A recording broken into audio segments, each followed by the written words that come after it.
Good afternoon, ladies and gentlemen. Welcome to the Foreign Correspondents Club of Japan, here in the room and online. My name is Khaldun Azari. I'm former president of this club and also a member of the PAC Professional Activities Committee that is responsible for organizing such events. Today's event is about Hiroshima Watch, a check on nuclear responsibility. We have invited three very important and distinguished speakers to talk about this project. I will start introducing them according to the order they will speak. First, we have Mr. Hidehiko Yuzaki. He's governor of Hiroshima Prefecture. And also, secondly, we have Mr. Kiichi Fujiwara, who is attending in person here. He's a project professor, faculty of International Liberal Arts of Juntendo University, and also Professor Emeritus at University of Tokyo. And thirdly, online, we have Mr. Gareth Evans. He's the Honorary Professor of Australian National University and former Foreign Minister of Australia, and he assumed so many important posts in Australia and played a very important role in the Southeast Asia and also Australian and world diplomacy. And he also, I heard he was a student in Hiroshima during his early life, and he has a lot to speak about this project.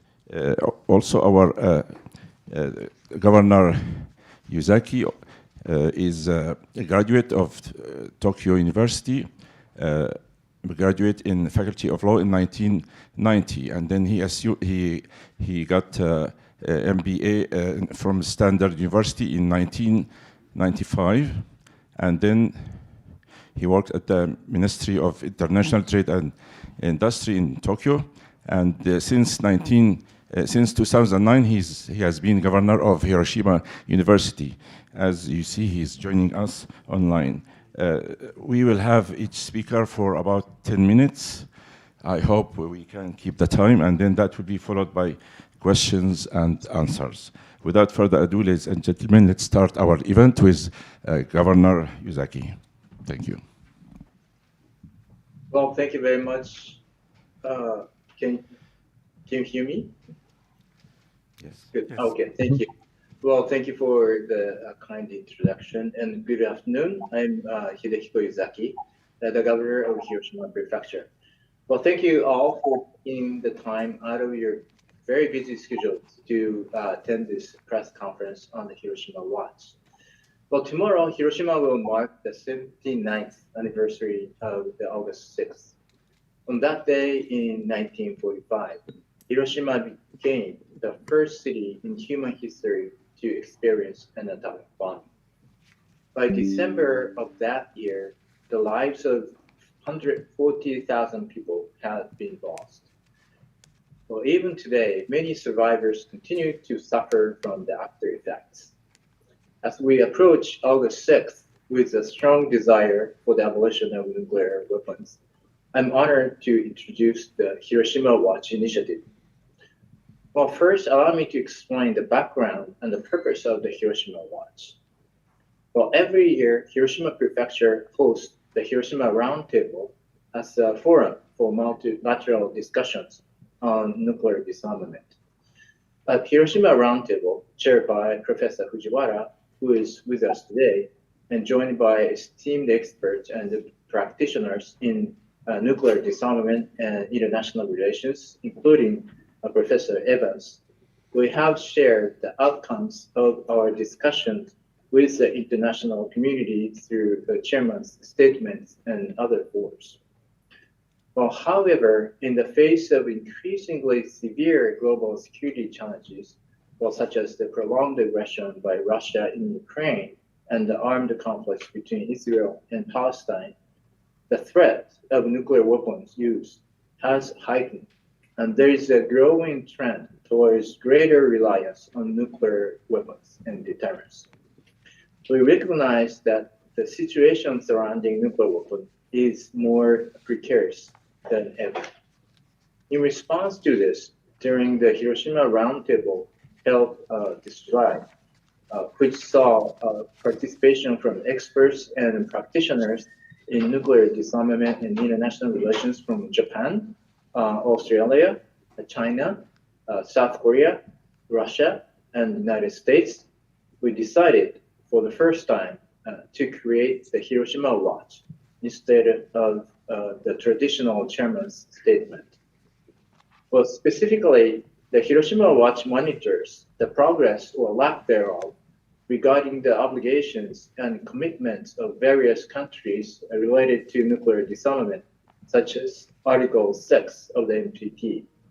By making a targeted recommendation on what each country should concretely do, we aim to encourage actions that will advance efforts towards nuclear disarmament and abolition of nuclear weapons. Through the Hiroshima Watch, we will clarify the responsibilities of nuclear armed states and countries under the nuclear umbrella, urging them to earnestly work towards nuclear disarmament and the abolition of nuclear weapons. Well, that concludes my explanation, and Professor Fujiwara and Evans will now provide detailed insights into the content of the Hiroshima Watch. So thank you.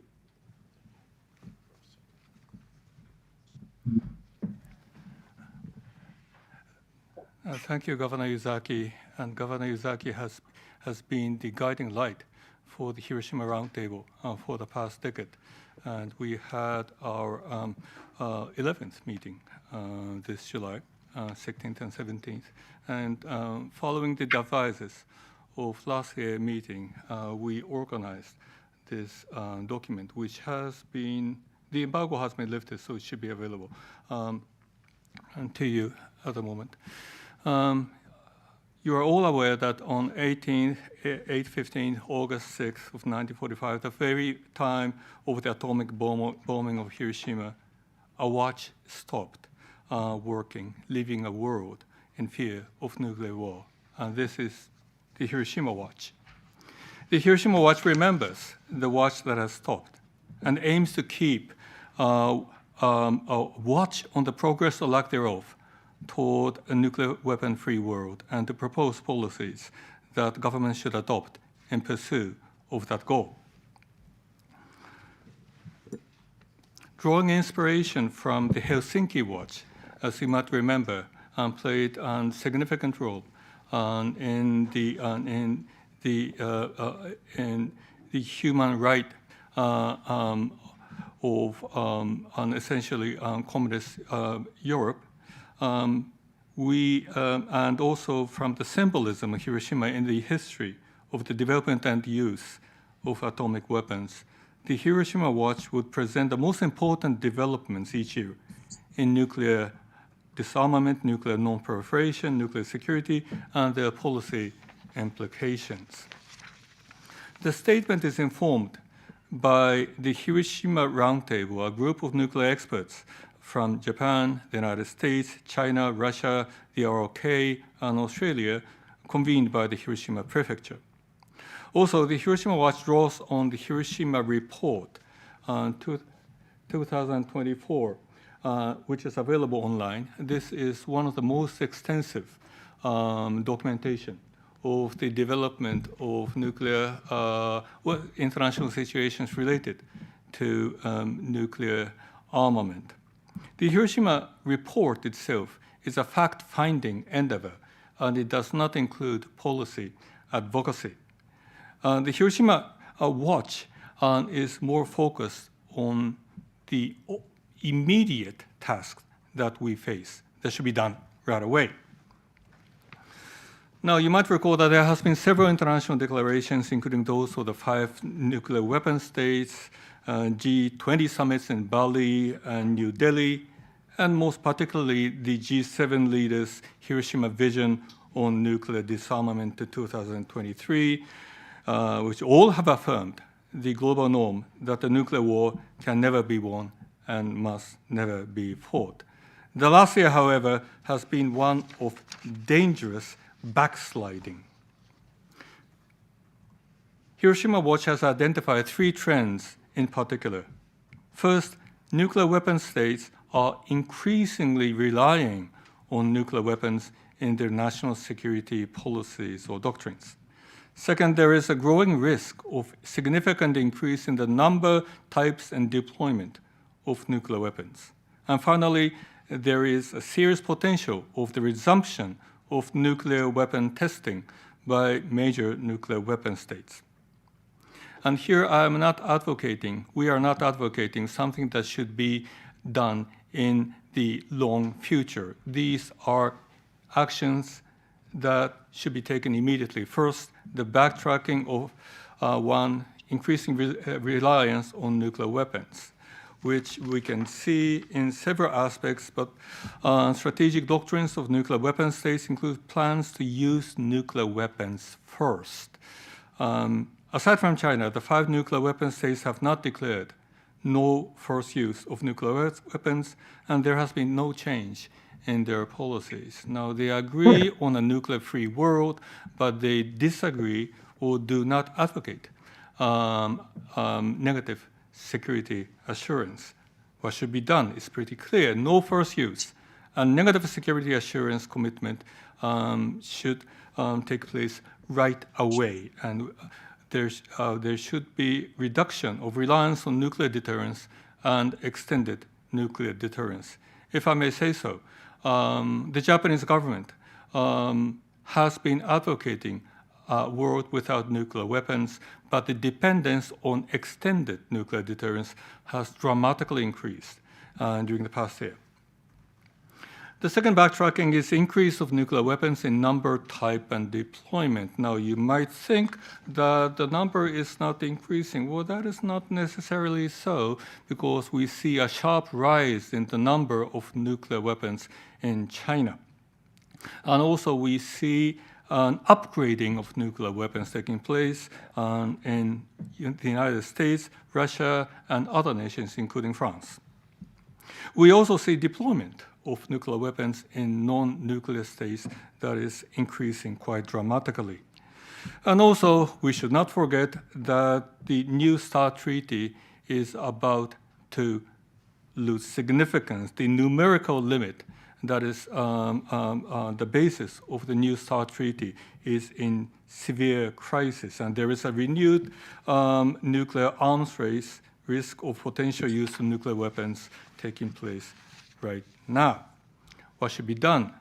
It's pretty clear that the production and deployment of new nuclear weapons should stop immediately.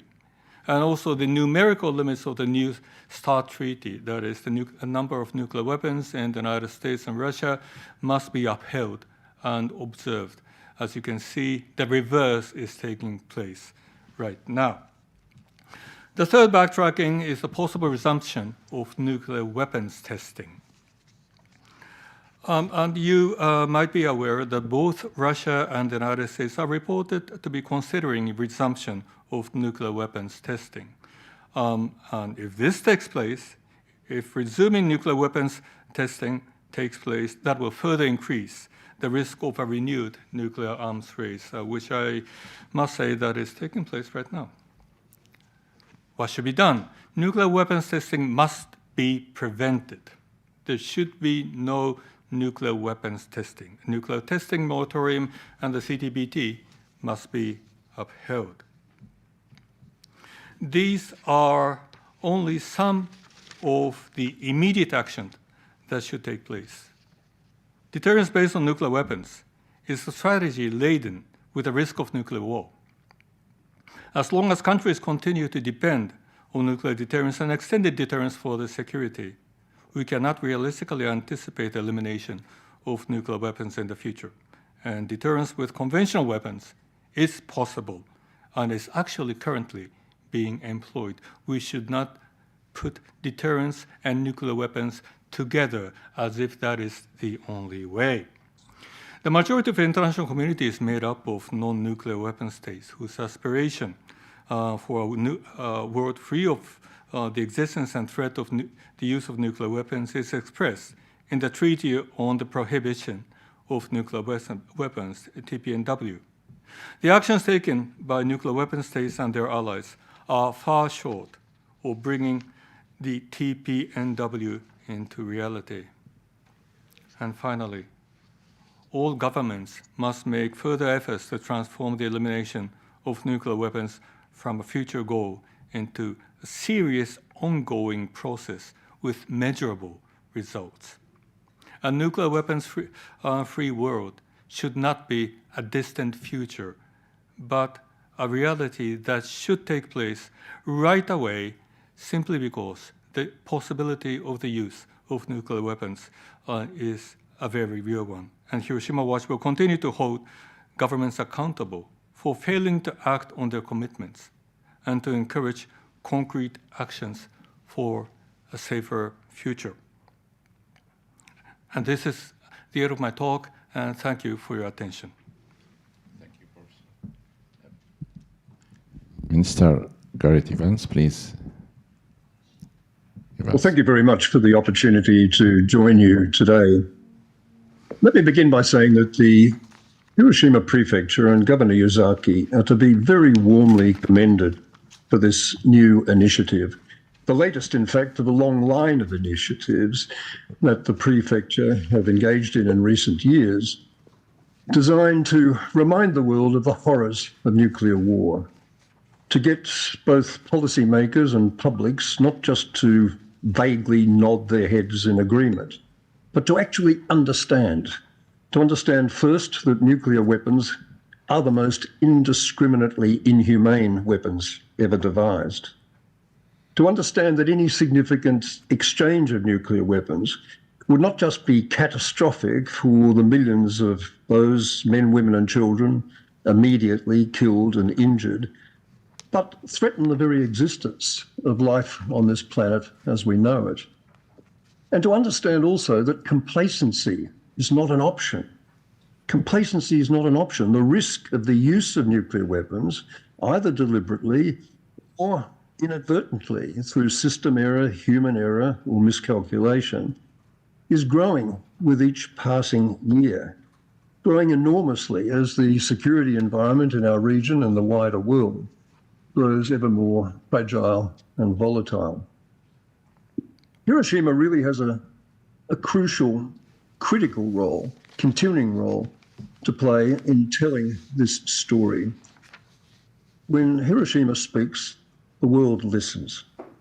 It listens because, of course, of the horror that we all know befell its people on that terrible day 79 years ago, that morning, that bright sunny morning when the watch stopped at 8:15. But people listen because Hiroshima is a symbol not only of despair, but of hope. Hope for a safer and saner nuclear-free world. Why this new report, this new statement, this new initiative now? Well, the quality of the research and analysis that's being carried out by the prefecture staff and the experts who advise it, as embodied in the Hiroshima report about which you've heard, the quality of that's long been first class.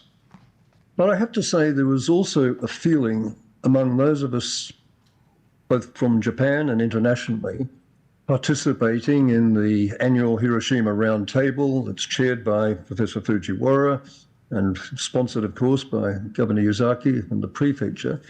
There was a feeling that we really needed to sharpen the quality of our advocacy, to get it into the heads of policymakers and those who advise them and influence them, that the risks of another nuclear holocaust are really shockingly real. So what we decided to do, as you've heard from Professor Fujiwara, what we're now doing with this first Hiroshima Watch publication is to try to narrow the focus and raise the intensity of our advocacy, to draw the world's attention to each year the most alarming recent developments and to describe succinctly the necessary policy responses. There are, of course, a great many issues of concern involving many different countries who are falling short in their policy responses in many different ways. And all of that is very thoroughly documented in the latest 240-page Hiroshima report. But the areas that are currently crying out, in fact shrieking out for attention, are those three big areas of recent backsliding, which, as you've heard, are at the heart of this current first inaugural Hiroshima Watch statement of ours. First of all, the increased reliance on nuclear weapons in far too many countries' national security doctrines and policies. We're hearing nuclear weapons talk, casual talk about the utility of nuclear weapons, nuclear deterrence, far more now than we've heard about it in recent years, not since the height of the Cold War. And we're hearing it, of course, not only from the nuclear armed states, but also from states like yours and mine, Australia and Japan, who like to believe that we are sheltering under the Allied nuclear umbrella. The second area of backsliding, as you've heard, is the very real risk of a significant increase in the number of nuclear weapons, the types of nuclear weapons, including so-called tactical nuclear weapons, each of which are roughly the size of the bomb that destroyed Hiroshima, and the deployment of nuclear weapons, particularly now at risk since the breakdown of negotiations over New START with Russia and the United States. And the third area of backsliding that we identify is, of course, the increasing fragility of the treaty and the international norm against nuclear testing, with a very real risk of those tests restarting, with all that that implies for the resumption of nuclear arms racing. There's been plenty of talk by political leaders about the dangers of nuclear weapons. There's always that talk. And there's been a very recent reaffirmation, and that's a very good thing to have happened, of the Reagan-Gorbachev statement that a nuclear war can never be won and must never be fought. But there's a big and, in fact, a growing gap between the rhetoric and the reality. Our political leaders talk the talk, but they all too rarely walk the walk. It's not going to be easy to get them to change, but if there's any voice of sanity and decency that has a chance of being heard in high political places, it is the voice of Hiroshima. That's why we're publishing Hiroshima Watch, and I certainly hope and believe that it will make a difference. Thank you. Thank you very much, Mr. Gareth, and every speaker. I would like to open the floor to questions and answers. Please raise your hand and proceed to the front mic. State your affiliation, Richard. We have also questions online. We will ask them soon.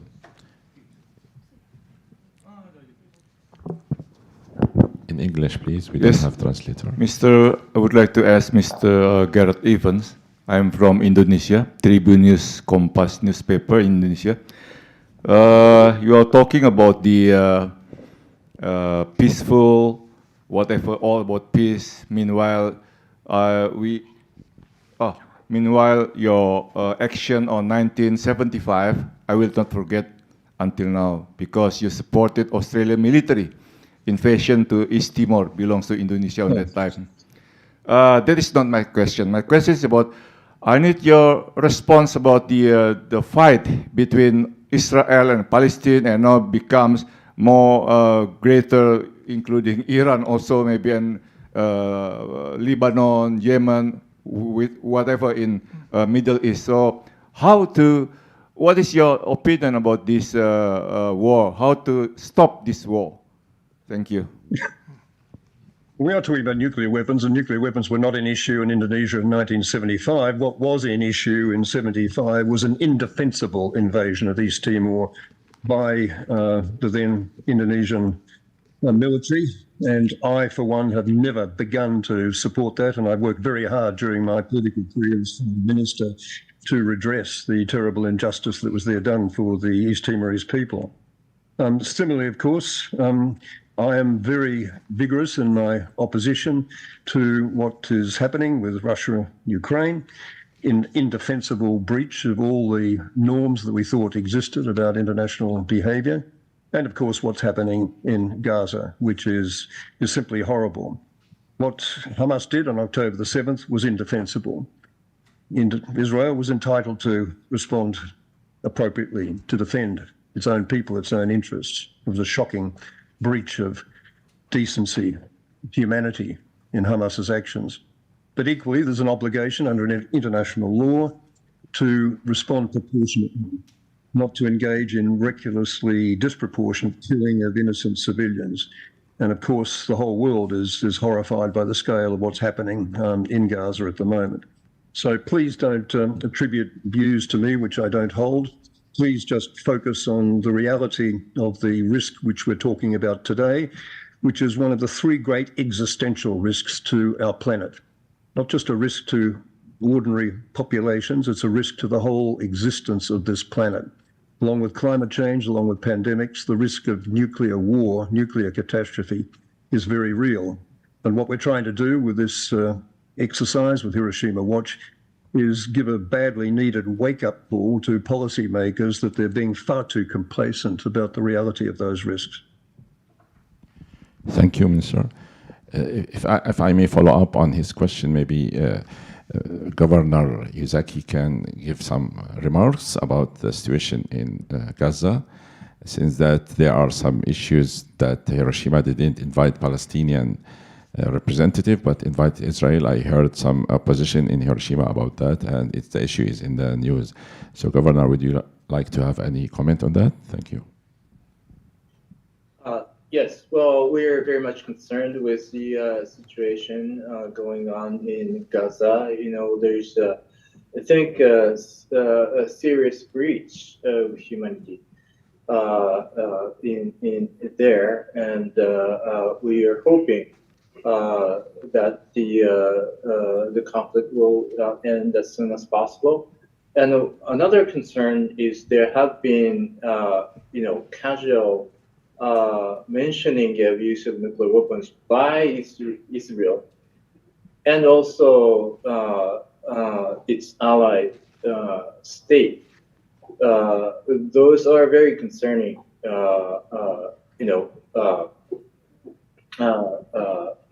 things that we are very much worried. And with regard to the invitation of Israel to the ceremony, this is decision by the city. So, you know, I don't really have a comment on that, but personally, I think, all the countries and the regions should be invited, including those in conflicts, so that they will understand the outcome of the escalation of the conflicts. Thank you, Fujiwara-sensei. And if I may add one line, Israel is a nuclear weapon state. They have not recognized the possession of nuclear weapons, but it is, in a way, a common knowledge that Israel has nuclear capability, and that is included in our Hiroshima report. It is extremely important for nuclear weapons powers to know what happens when you drop the bomb. And for that very single purpose, I will support the invitation of Israel to the ceremony, not as a political recognition of the atrocities, if I may, committed by the Israeli government, but also about to make sure that a de facto nuclear power becomes aware of the atrocities once the weapons are used. Thank you. Thank you very much. Anthony? Yeah, please.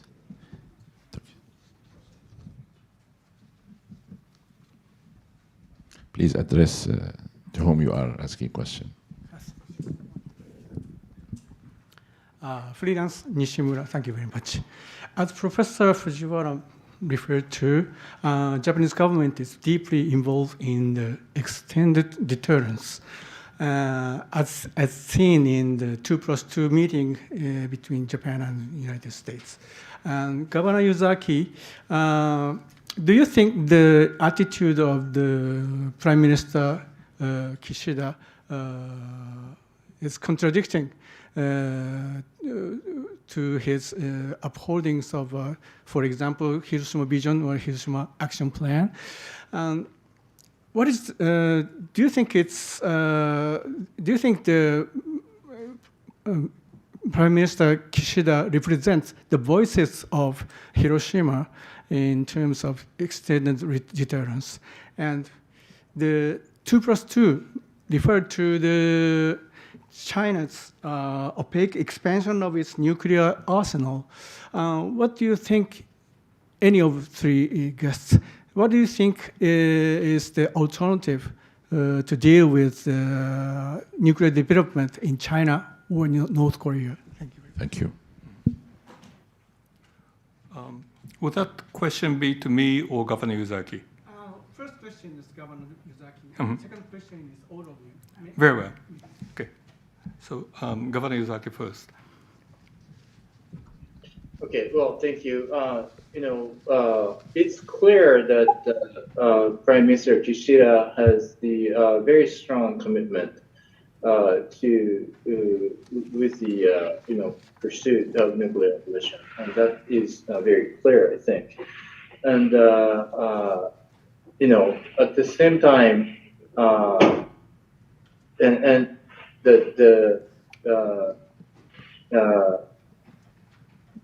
the desire of Hiroshima is to depart from the nuclear deterrence and pursue a world without nuclear weapons. So, those two things are very clear.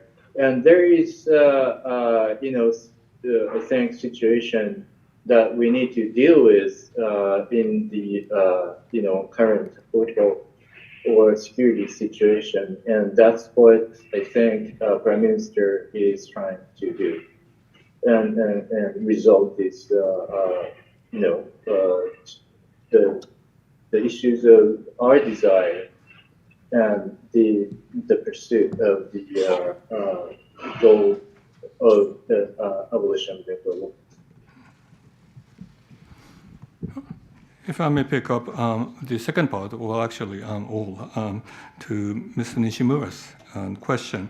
I agree with you. There is an increase of dependence on extended deterrence in Japan. We now are observing a multilateral security structure, quite similar to NATO. That includes the United States, Japan, Australia, South Korea, and the Philippines. I doubt if India is part of this network, but nonetheless, India is a member of the Quad network. It's not much of an alliance, but a network if we include India, but the focus on China is quite clear. Now, I dare say that there is an alarm about the increase of weapons of destruction in China, including both non-nuclear and nuclear devices. And I think I'm not alone in being alarmed at the increasing cooperation between Russia and China.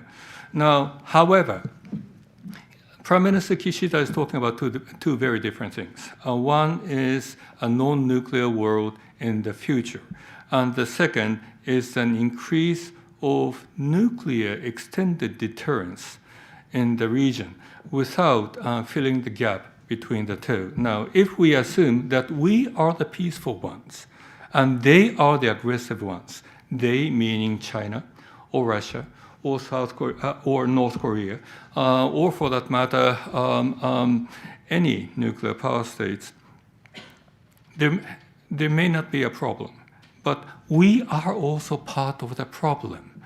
The Russians perceive themselves to be defensive when they are engaged on an expansionist behavior.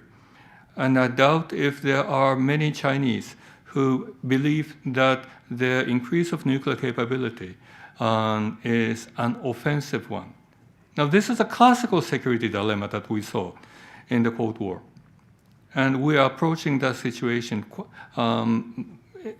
very rapidly. And that's why we call for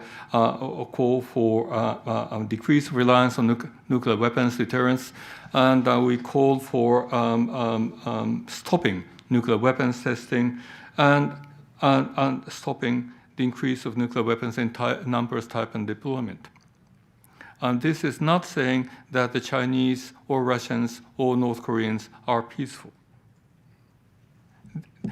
We are saying, I am saying that we are approaching a geopolitical confrontation where the possibility of use of nuclear weapons is extremely possible. And we should not rule out the role of Israel in the Middle East. But I should stop here. Thank you. Thank you. If Mr. Evans, do you have any comment, please? The reality is that a lot of countries, including Japan and Australia, do find a degree of psychological comfort in the existence of nuclear weapons and the belief in the utility of nuclear deterrence, which does sit very inconsistently with our principled belief in a world without nuclear weapons.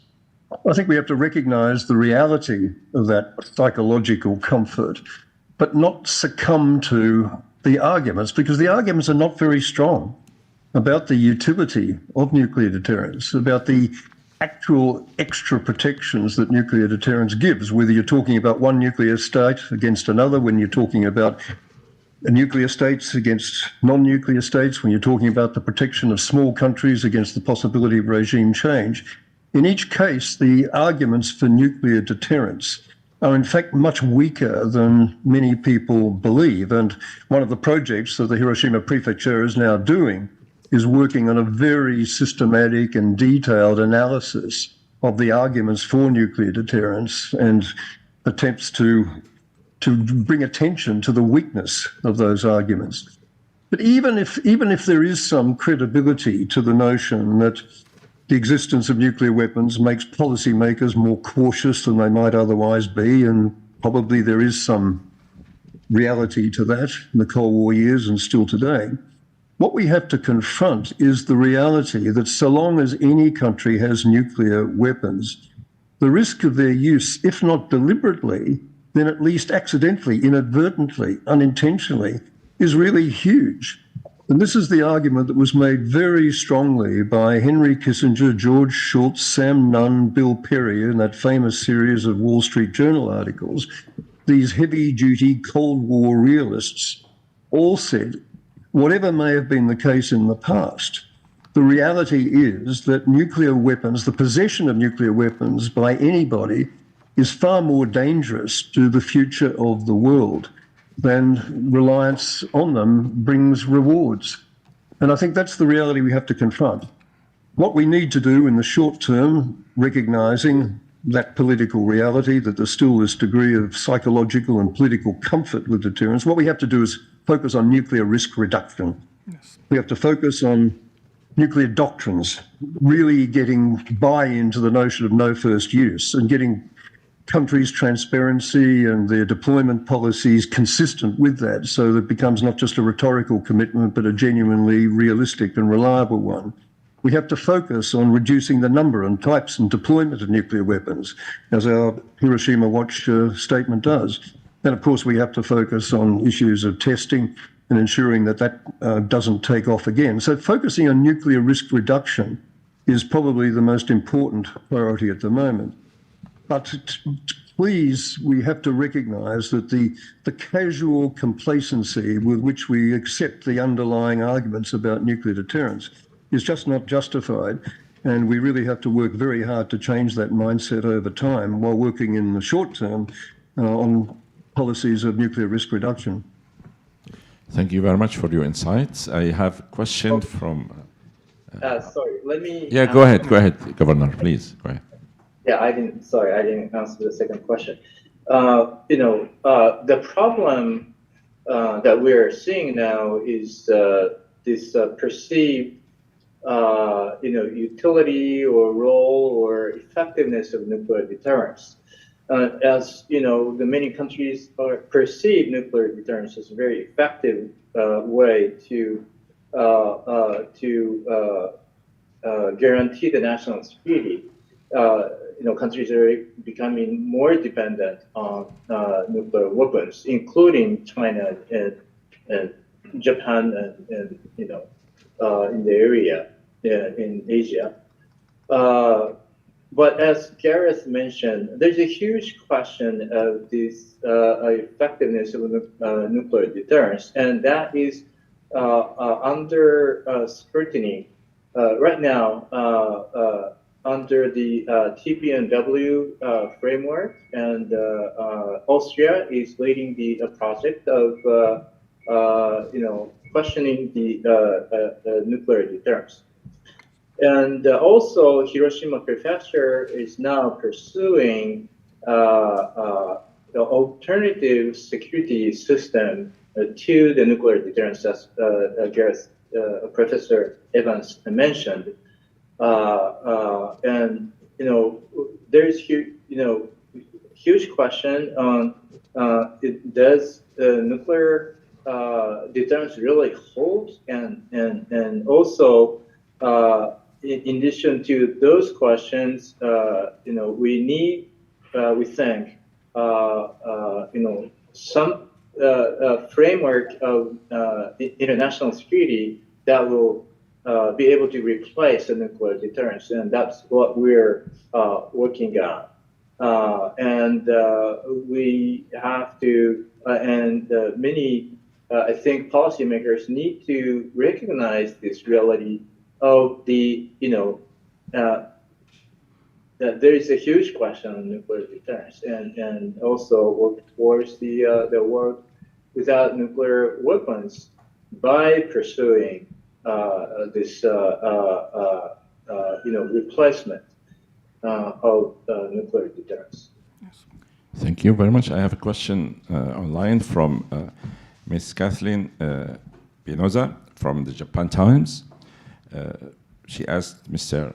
Fujiwara Sensei, amid the Ukrainian war and the security concerns it has unleashed, including rising fears of a new nuclear arms race involving Russia, China, North Korea, and the USA, how is it possible to effectively rise above the fray and use diplomacy instead to achieve arms control goals in the near future?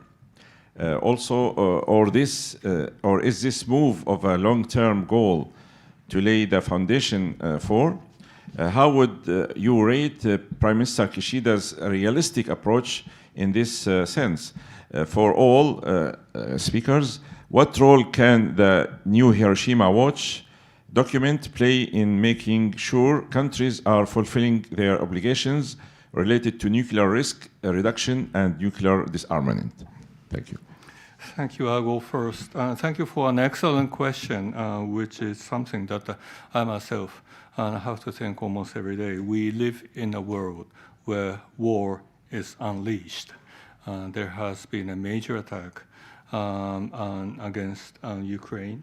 The humanitarian crisis is severe now. Of course, the attack on Ukraine is not the first humanitarian atrocity, just if you just pay attention to what happened in Syria, or Congo, for that matter. It's not the first major outbreak of war, but nonetheless, this is the first war where major NATO nations are in indirect support of a war with Russia. This is not something that happened during the Cold War days.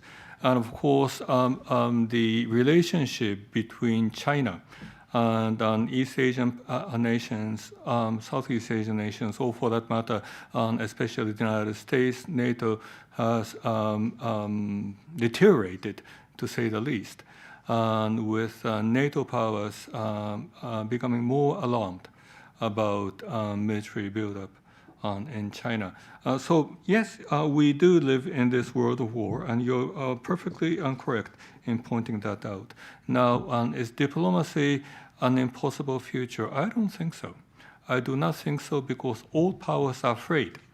They are afraid about the expansion of war, escalation of war into a nuclear war. And you can see in the limit of US and NATO support for Ukraine based on the fear that Russia might retaliate on a larger scale. Now, of course, the military support for Ukraine has been expanding over the years. there are long-range missiles that are given to Ukraine at this moment. We are on very slippery grounds, but it's precisely because of that practitioners are afraid about nuclear wars, and that includes Kissinger, Scholz, and all those non-pacifist leaders who wanted to agree for the abolition of nuclear arms. So this fear is real. The trouble, however, is that although the fear is there and it does not accompany action, we are now observing an escalation in both Europe and Middle East. And in East Asia, we see an emergence of a regime that we did not see during the Cold War years. So things are bad. And I assure you that if there is an actual use of nuclear weapons, the political leaders will certainly start talking about limitation of nuclear weapons. But our task is to do that before the actual use of nuclear weapons, which is extremely possible. And that leads to Gareth's advocacy on risk reduction for the risk estimate. Thank you. Thank you. Yeah. Please, Mr. Can I just add to that the trick in successful diplomacy is to set manageable goals and targets that do respond to current realities while at the same time having a principled momentum behind them. And that means, in the context of the nuclear argument, that it's critical to set our sights narrowly on what is achievable. And in the context of nuclear doctrine, I do think it's achievable to command universal support eventually for the concept of no first use, because it's so inherently rational when you think about it. What you need to do is to deal with the cynicism about no first use. People say, well, it's just a rhetorical commitment. Of course, you have to have transparency policies and accompanying policies about targeting and so on to make it a real rather than just a purely rhetorical commitment. But it's a manageable achievement. Reducing the numbers of deployed weapons, given that every nuclear-armed country has far more weapons than it needs in any rational perspective to cope with an assault, a nuclear assault upon it. To address the particular issue of alert status of these weapons. About 2,000 of the weapons that exist in the world today, deployed nuclear weapons, are on high alert, hair trigger alert. And they don't have to be in order to retain their potential efficacy if deterrence has any utility at all. So set targets which are more manageable. If we just say that the only game in town is immediately signing up to abolition, to immediately getting serious about joining the Nuclear Weapons Ban Treaty, which I'd love us to do, if we say that's the target and don't really focus our diplomatic and advocacy efforts on more immediately achievable targets, then we're not going to succeed. That, by the way, was the whole point of the joint Japan-Australia International Commission on Nuclear Non-Proliferation and Disarmament that I co-chaired with former Foreign Minister Yoriko Kawaguchi some years ago. That concept of a minimization strategy followed ultimately by an elimination strategy was the diplomatic way to go. The final point I would make about diplomacy is it's critical to retain your optimism. In this business, pessimism is very self-defeating. Optimism, on the other hand, is very self-reinforcing. And if you believe the change is possible, you will work that much more credibly and effectively in getting others to embrace it. So for those of us who are feeling frustrated by the limitations of diplomacy and by the caution of our respective governments, I think it is important to stay optimistic and to go on pushing the message in the way that the Hiroshima Watch is so succinctly and I hope effectively doing. Thank you, Mr. Mr. Governor Yuzaki. Yes, well, thank you. Well, I'd like to mention about the Hiroshima Watch, the purpose and the aim of the issuing Hiroshima Watch is, again, this is part of the advocacy. And,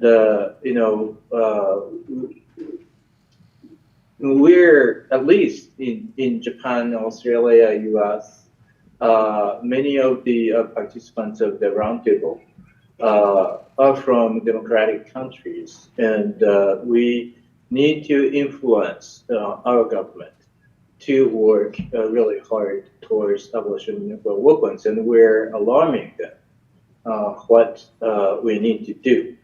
And then there is a counter argument that there are countries that are not democratic and not behaving as we would like them to do, and that's why we need to have a counteraction of like enhancing nuclear defense. But again, somebody needs to start the actions, and otherwise, nothing will change. And at least we have, pathways to influence our governments, and that's what I think we're trying to do with Hiroshima Watch, and ultimately, that will influence, all the countries concerned. Thank you, Anthony. You want to question?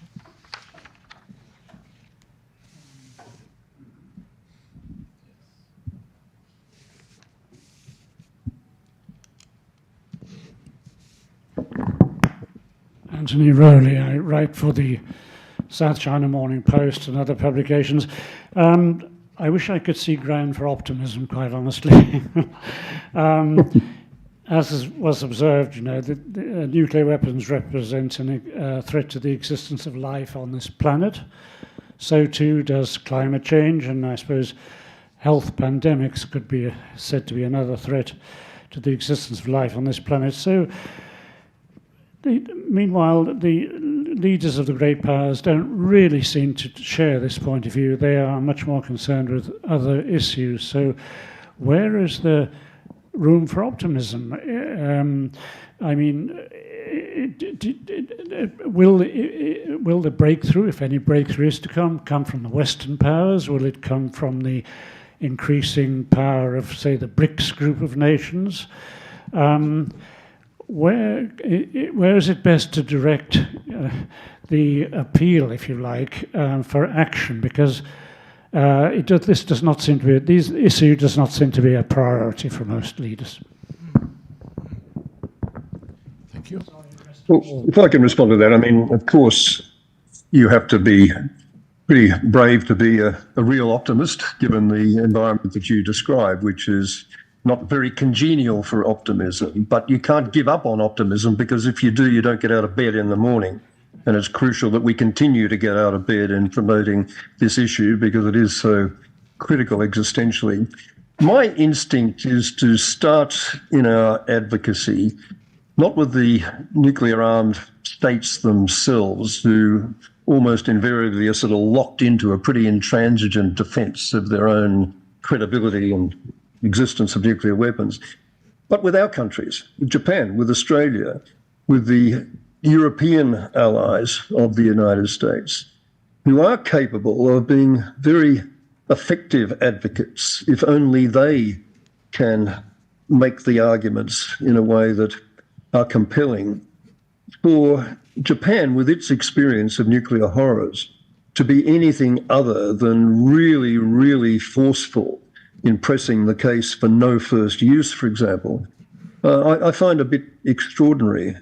And the reality is that both Presidents Obama and President Biden came into office with a very strong personal commitment to no first use, or the functional equivalent, the notion of nuclear weapons' sole purpose is retaliatory defensive, it can never be aggressive. They came into office with that hope of delivering on that, but were talked out of it by their allies, who said, no, we're not sure. We're not sure that conventional military capability is going to be enough. We just want to have every conceivable contingency covered. Don't, for God's sake, give this away. And as a result, we had Obama and Biden sort of walking away from a policy that would have been an incredibly significant advance if the United States had embraced that, and would have made it, and following China's example, at least rhetorically, You've still got France and Russia being very reluctant to go down that particular path. But had the United States moved, I think it would have been a phenomenally important game shifter. So, where should the diplomatic focus be? I think in the first instance, it's with countries like ours whose voices really do matter. We think we're sheltering under a nuclear umbrella. I think that's pretty illusory. It's a whole complicated argument, but it's one that we're capable of making because we are effective diplomatic players in our own right, and we can exercise real influence with the major nuclear armed states if we choose to exercise it. If I may, I do have my own optimism, in a way, because I come from Japan, where the abhorrence of the use of atomic weapons is not a partisan issue. It is a feeling, a fear that is shared by the whole community. And attention to the atrocities committed in Hiroshima is something that is told from generation to generation. Just watch the TV channels, and especially on the 6th of August, and you can see the strength of Hiroshima legacy. And there are questionable aspects of the memory of Hiroshima after all, because it doesn't talk about the non-Japanese victim of Japanese aggression. And the right-wing movement will argue that it dismisses the role of Japanese soldiers. So there are the Nanjing discourse and the Yasukuni discourse in competition with the Hiroshima discourse. But nonetheless, the Hiroshima discourse is the strongest memory of the Second World War in this place. And then that resonates with the statements from Prime Minister Kiichi. The problem is that goes along with an increased dependence on deterrence capabilities. The left hand and the right hand are doing something very different. You can see the reaction against the film Oppenheimer. I shouldn't bring up this subject. There was a negative reaction because they didn't show the ground zero from a viewpoint of Hiroshima. But if that memory is shared, why not work together to reduce the risk of nuclear weapons, to actually advocate policies that can be adopted by nuclear powers and not be the powers that stop nuclear weapon states from adopting new doctrines such as no first use. We have to remember that Japan might proclaim itself to be a pacifist nation, but actually it is a very strong supporter of extended nuclear deterrence. So there is a contradiction which is very sharp in this country, and I think Hiroshima Watch shows a way in which non-nuclear nation, no nuclear state that is dependent on nuclear capability to find another alternative. And that resonates with a call from Gareth here from Australia. I shall stop here. Thank you. Governor Yuzaki, if you have any comment? Yes, well, thank you. Well, I'm pretty optimistic. I mean, I know this is a very difficult task, but if you look at the other issues like climate change, this is completely, not completely, but this is an issue of kind of failed market. The human beings have been